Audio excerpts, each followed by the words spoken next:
Hello बच्चों, चलिए आज का हमारा प्रश्न है 1 + 2x + x की घात 2 की घात 27 के प्रसार में x की घात 40 का गुणांक ज्ञात कीजिए। हमें यहाँ से x की घात 40 का गुणांक ज्ञात करना है। तो इस प्रश्न को करने हेतु हमारे पास यहाँ से हमारी मुख्य अवधारणा कार्य करेगी। मुख्य अवधारणा यहाँ से हम रहेगी, यदि हमें यहाँ से a + b की घात यदि n दिया गया है तो इसके प्रसार का हमारे पास यदि आरवा पद लिखें तो आरवा पद बराबर हमारे पास क्या लिखा जाता है, आरवा पद आता है tr + 1 जो कि बराबर आता है हमारे पास ncr। x की घात a की घात होती है हमारे पास यहाँ से n - r और b की घात हमारे पास होती है यहाँ पर r।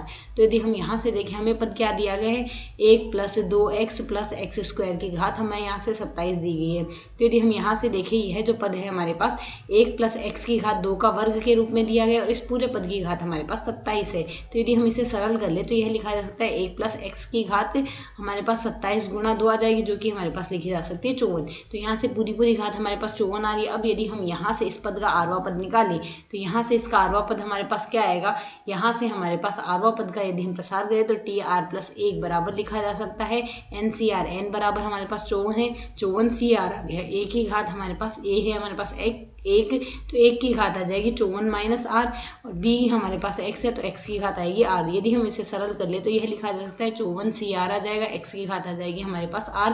अब यदि हम देखें x की घात 40 का गुणांक देखना है तो जब x की घात 40 होगी, x की घात बराबर 40 होगी, तो यदि हम यहाँ से x का पद देखें तो x की घात हमारे पास r है, आधार समान है तो घातें बराबर हो जाएगी, r बराबर 40 आ गया।